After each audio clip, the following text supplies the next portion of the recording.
Pro Group Management. Workers' comp that works for you. Welcome to Nevada Newsmakers. On the program today is someone deciding to run for another office, plus the former state treasurer, now the Assemblyman from Henderson. Ray Hagar has the rundown. Sam, today we have Brian Krolicki and Bob Seale, two of the state's largest financial brainiacs. We're going to talk about the Millennium Scholarship and the best way to fund it. Sam? And coming up on the Power Pundit panel today, Dick Gammick, Howard Rosenberg, and Keith Lee. It's all coming up next on an all-new Nevada Newsmakers.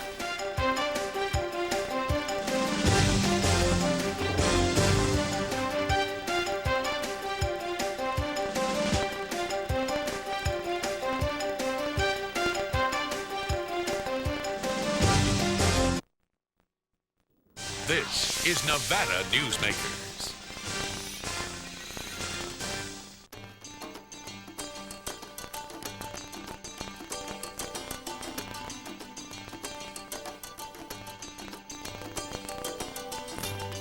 Many of the materials we rely on every day come from the ground, and modern mining technology brings them to us cleaner and safer than ever before. To learn more about America's natural resources, visit nma.org, the National Mining Association. Where do I want to go? Me? Denver. Anchorage, Alaska. Atlanta, Vancouver, Chicago.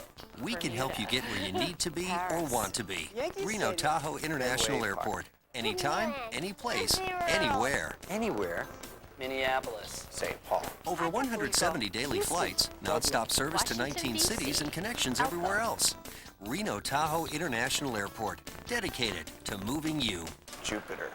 If it's hot, it's here at the Pepper Mill. The Pepper Mill has over 500 of the hottest video theme slots. And with the $100,000 Winter Video Theme Slot Fest, there's no smarter time to play these winning machines. Win your share of the money with $2,000 random cash giveaways every Monday and $5,000 drawings every Friday. And new players can get up to $100 free play. The slots that rock are at the Pepper Mill. Where are you winning?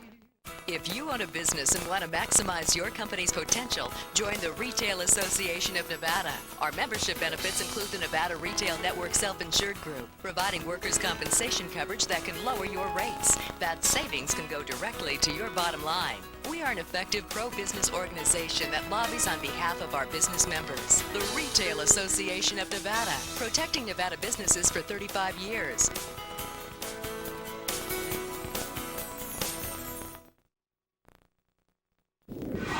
This is Nevada Newsmakers with host Sam Shad, a no-holds-barred political forum. Now, from the Nevada Newsmakers broadcast headquarters, here is Sam Shad.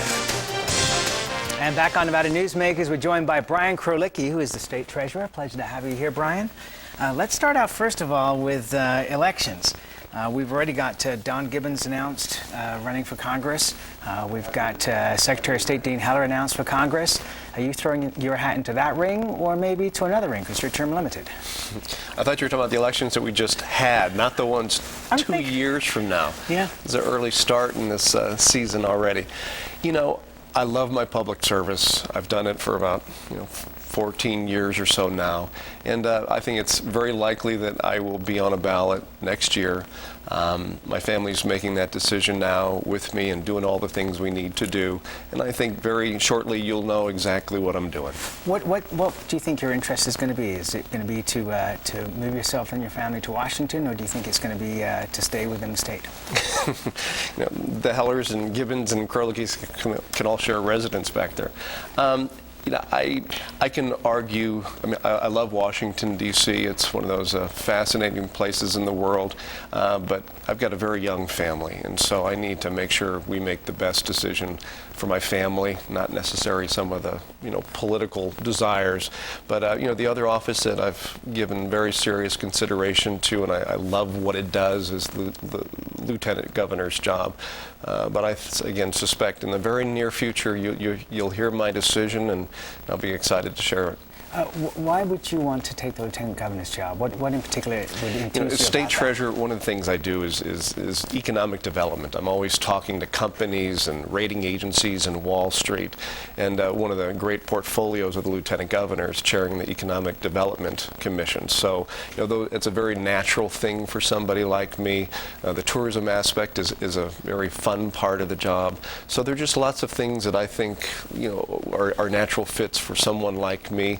And, again, you'll know very soon where we're going, or at least trying to. It's very beneficial to have an excellent relationship with the governor if you're going to be the lieutenant governor. You've seen over the last I've heard. 6 years, the Lorraine Hunt has been given a lot of work to do by the governor and has been outstanding in that field, in my opinion.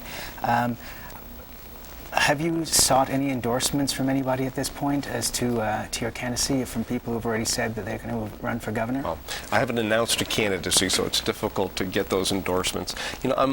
I really believe I'm one of those people who can work with folks in a very constructive way, and it's a job. You got to do what it is that you've got to do, and oftentimes leave the politics at the door.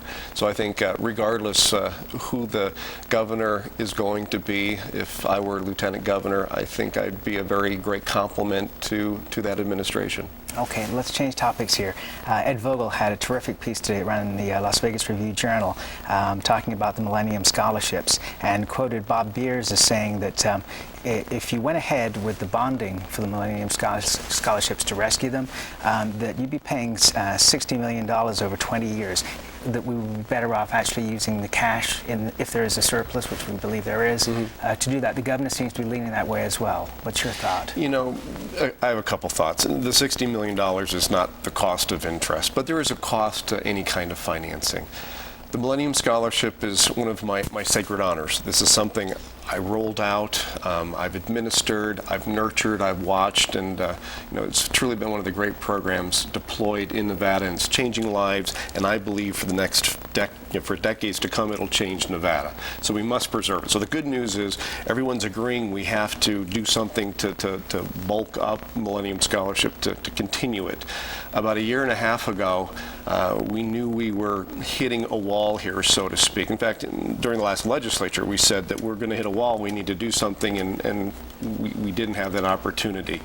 We had some plans, but we made a new plan, and that was to essentially bond against future revenues from something that's also in my office, the unclaimed property revenue. People lose an amazing amount of money, and that revenue comes in, and we developed a plan. It's never been done. I mean, it's cutting edge Wall Street, working with rating agencies and underwriters and buyers of this thing. We figured out how to infuse, if you will, the Millennium Scholarship with about $100 million.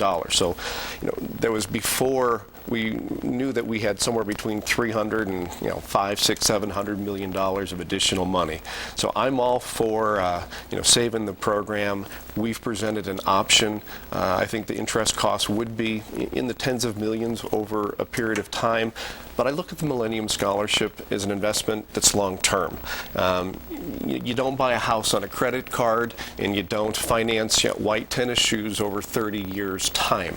There's just a way to match assets and liabilities, Sam. I won't take that cheap shot and throw it back at you. And so, to me, the Millennium Scholarship, it's an appropriate way to continue it by financing, because, again, these are our young people are the assets of Nevada for decades to come, and the economic development they'll so bottom line, either way. Either way, and $100 million with some of the changes that we've suggested, with the weightier changes we've suggested in the Millennium Scholarship. 12 credits. If you lose it once, you've lost it for good, and no summer school. We believe kicks the Millennium Scholarship out to about 2015, so another decade. What do you think about some of the suggestions? Christian Giuliani brought up the question of means test. Senator Titus says that at this point 40% of the kids getting the scholarship need remedial classes. Perhaps they shouldn't get the scholarship until they're ready. Your thought? Well, I believe that these monies should not be used for remedial education purposes. So that's something that we've talked about, and you'll likely see it in the state treasurer's legislation as it goes forward. Means testing is a little bit different. As the governor likes to say, he doesn't own any rich kids. Some parents might have more resources than others, but this is something the young people earn. And I think, it's about keeping our best and brightest here, and that's not a means test. It's just a desire to keep, again, our great talent in state. And I would hope that we can avoid a means test to preserve the program. And we have a plan that does that. Brian Krolicki, pleasure having you here. Thank you, Sam. We'll be right back on Nevada Newsmakers right after this. Nevada Newsmakers, brought to you in part by Sunbelt Communication. Since its creation more than a decade ago, the Southern Nevada Water Authority has focused on 3 goals: preserving water quality, improving water conservation in Southern Nevada, and meeting the community's current and future water needs. Through thoughtful planning, responsible management, and collaboration, it's succeeding. As we move into the 21st century, the authority continues to embrace sustainable water development and efficient water use. That's our promise to Nevada. So, who do you use for workers' comp? Pro Group Management. Ah, I've heard some good things about them. Oh, you bet. Employee background checks, safety training, claim seminars. Oh, and here's the great part. If you have an issue, they work for you, not against you. Sounds perfect. And expensive. Well, that's the best part. They saved me 30%. I've heard they've saved others 50%. Works for me. Pro Group Management. Finally, workers' comp that works for you. Something spectacular has taken wing not far from Reno or Lake Tahoe, and never far from your mind. An escape of fine dining and legendary golf. Introducing the resort at Red Hawk. And at the center of it all, we've feathered our nest with new villas that have elevated Red Hawk to the status of a premier resort. The Resort at Red Hawk, a beautiful new arrival in northern Nevada. It's America's largest historical district, and it's fun for the entire family. Virginia City is where the West comes alive every day, from train rides to gunslingers. Your gang can explore mines and interesting museums, visit historic saloons, and do some great shopping. Virginia City is the ultimate in family entertainment, and it's very affordable. Come up and stay overnight in our hotels, motels, and RV park. Virginia City, the Wild West at its best. This is Nevada Newsmakers. And back on Nevada Newsmakers, we welcome to the program Bob Seale, who is now an Assemblyman from Clark County District 21, which is Henderson. Before that, State Treasurer. Welcome to the program. Why on earth did you get back into politics? Well, yeah, an awful lot of people have asked me that question, and it was an opportunity that I just couldn't pass up. My predecessor, Walter Andenoff, decided at the last minute not to run, and I saw it as an opportunity, and I dove into it and was fortunately successful. I'm quite glad I did it. It's the other side, if you will, from the executive branch over the legislative branch. It's not a normal progression, but it is very interesting. A lot of interesting issues that will come up in this legislative session, and I'm delighted to be there. Let us lay out some of those issues. Well, I think clearly we're going to be talking about property tax. I think that's something that's on everybody's mind. It's a significant problem, certainly in southern Nevada and in my district, Henderson, McDonald Ranch. There are a lot of other issues that we need to deal with. Can I ask you specifically about that? Certainly. What is your solution at this point for the property tax issue? Well, I don't know that I have a solution. There have been a lot of plans that have been laid out. I've been going to seminars. I've been listening to a lot of people about how the problem can be solved. I think there are some dozen or so different bills that have been put forth.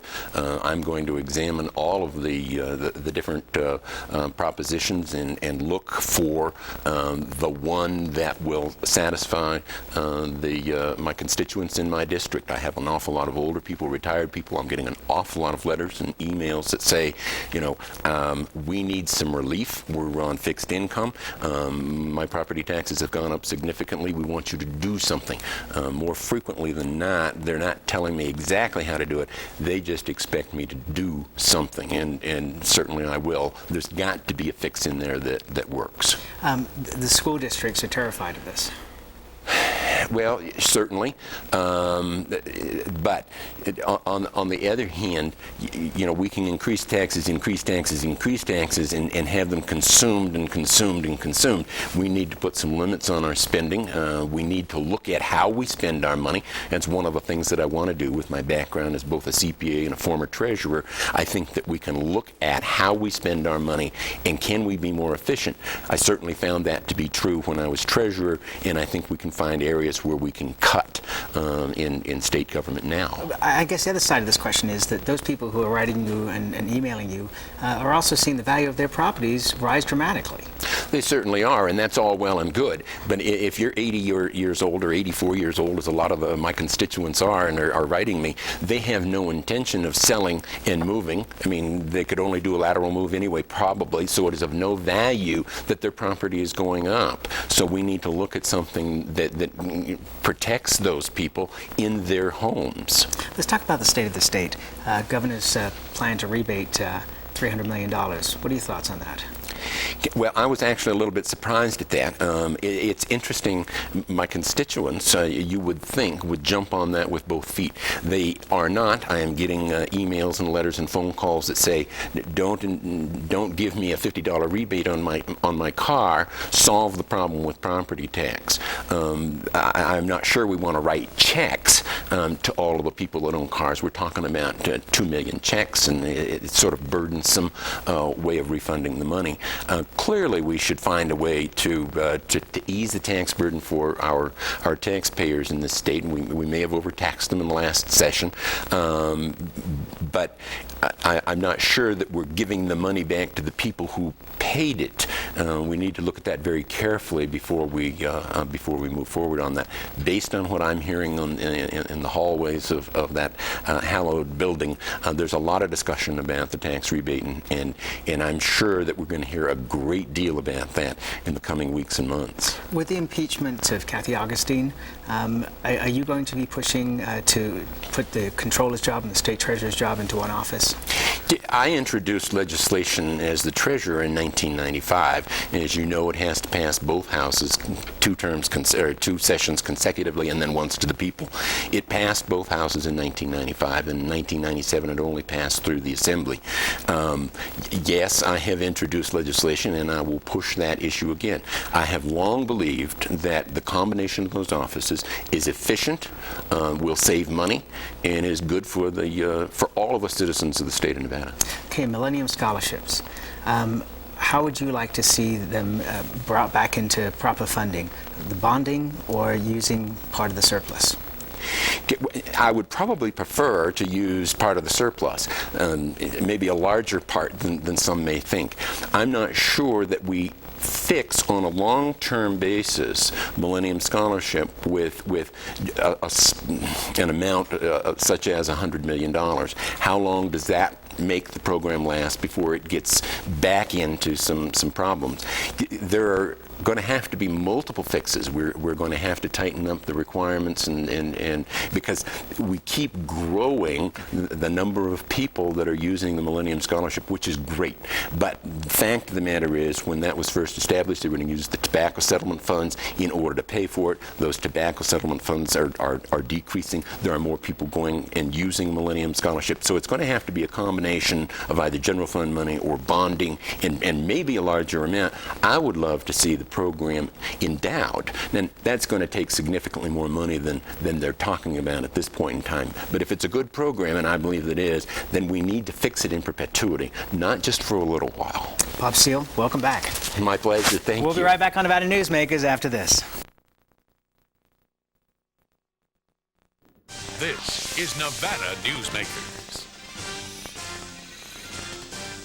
If it's hot, it's here at the Pepper Mill. The Pepper Mill has over 500 of the hottest video theme slots. And with the $100,000 Winter Video Theme Slot Fest, there's no smarter time to play these winning machines. Win your share of the money with $2,000 random cash giveaways every Monday and $5,000 drawings every Friday. And new players can get up to $100 free play. The slots that rock are at the Pepper Mill. Where are you winning?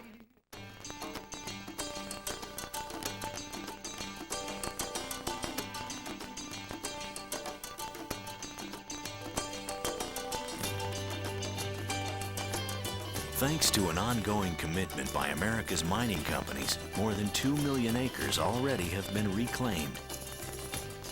To learn more about reclamation or other aspects of mining, visit nma.org, the National Mining Association. And now, back to Nevada Newsmakers with Sam Shad. And back on Nevada Newsmakers, we're joined by our pundit panel today. Folks, this is one to tape and treasure forever. Joining us, Dick Gammick, Washoe County District Attorney, Howard Rosenberg, University Regent, and Keith Lee, an attorney. Welcome to the program, all of you. It was, what, about a week and a half ago that you and I had a fascinating conversation, I thought, with Roberto Nere and Jesse Gutierrez, one being a conservative Hispanic American, the other being a Democratic Hispanic American, and it was a terrific discussion. But then we came to the pundit panel, and things... And Dick had to blow it. What did you do? Go ahead, Ray. Well, there was Mr. Nere took exception to Mr. Gammick's remarks about being an American. He felt that your remarks kind of glossed over his long, Hispanics' long tradition, long cultural traditions, and your response, Dick? Well, my remark was, and if you recall, was specifically that I wanted to make a comment that I'd listened to both of them discuss all of the different issues that came up, and every time they mentioned people, they used the term Latino, and never once did they use the term American. And I was just making an observation to create an awareness among people that as long as we keep doing that, we're going to keep having this split, this derisiveness within the United States until all people start considering themselves all Americans and we all start working toward the same goals. Yeah, but aren't we all Americans from, we're from Canada to Mexico to Guatemala. It's all in America, South America, North America. I mean, if you call yourself a Latino or an American, what difference does that make? My concern isn't from Canada to the end of South America. My concern is the United States of America. And my only observation was, as long as people keep splitting themselves, and I'm trying to create an awareness here. These folks, especially Mr. Gutierrez, is a leader in the Latino community.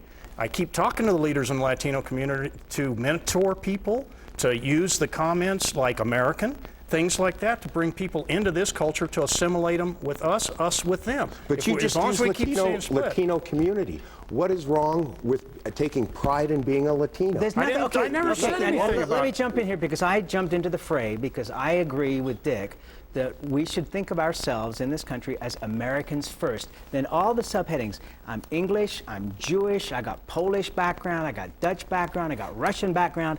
I am an American. I became an American citizen. I am proud of all those heritages, but I am primarily American and everything below there. I should be upset that there isn't a category called English American.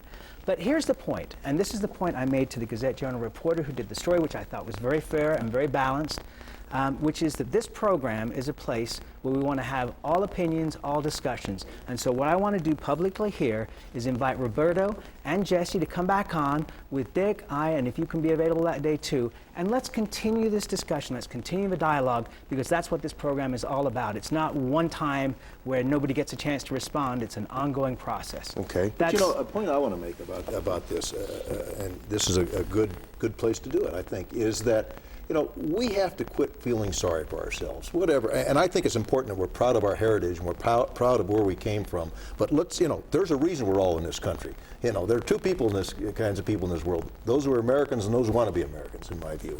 And you should be proud of where you came from. But if you decide to become a citizen of this country, then you're first and foremost an American. And you got to, sort of say, you're not losing by that.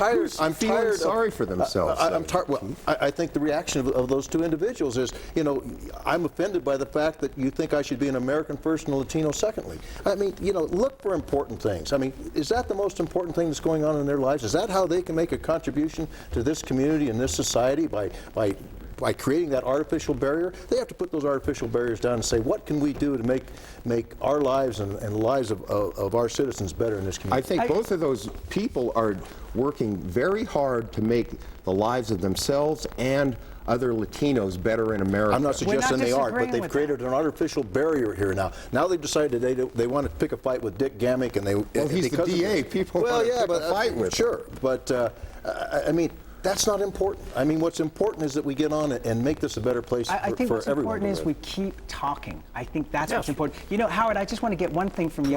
Problem. Hang on. Can I ask you a question now? Go ahead. Here's one of my concerns, is in this country, I think that we have ethnically lost our sense of humor. Don Rickles is the only person left who is fearless in his nightclub act of going after everybody equally. He doesn't care who they are. And the show is hysterical, if you get the concept that he's doing it to prove a point. But there's nobody else doing that anymore. Nobody's picking on anybody anymore, and we're not laughing at ourselves. Because it's politically incorrect to do so. You've got a problem when we talk about communication. For me, the bad part of the situation is too many don't speak English. That's bad enough. I don't speak Spanish. I have no way of communicating. Now, if I had a brain, I'd get myself some tapes and I'd learn enough Spanish so at least I could communicate. But there's so much in my life, and I'll put it off till tomorrow, and we keep on doing that. But it's not just the Hispanic community. There are so many other communities. Exactly. You know, it's people like, I loved your line, Keith. It's either people who are in America or who want to be in America. People from all over the world are flocking here. When we talk about people who are coming here, it's not just people who are of Hispanic descent. But we don't have to sanitize their culture when they become American. I'm not asking anybody to sanitize their culture.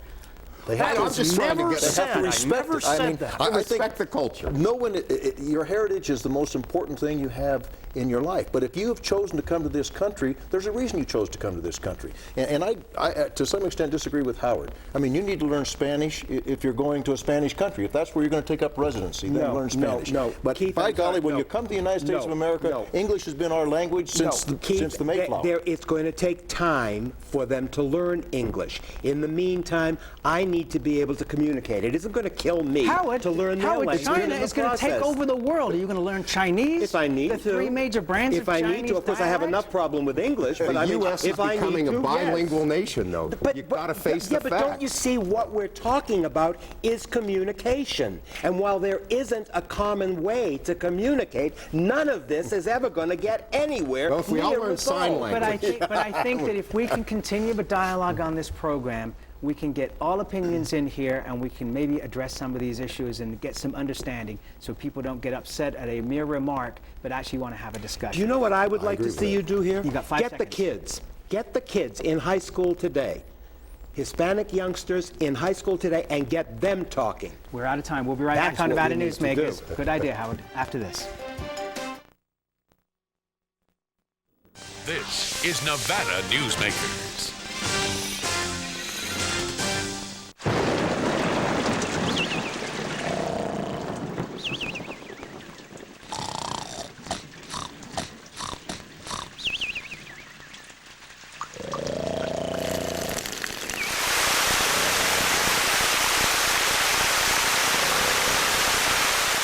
Hole in your roof or a whole new roof, the folks at Van Dyne Roofing can get it fixed with their eyes closed.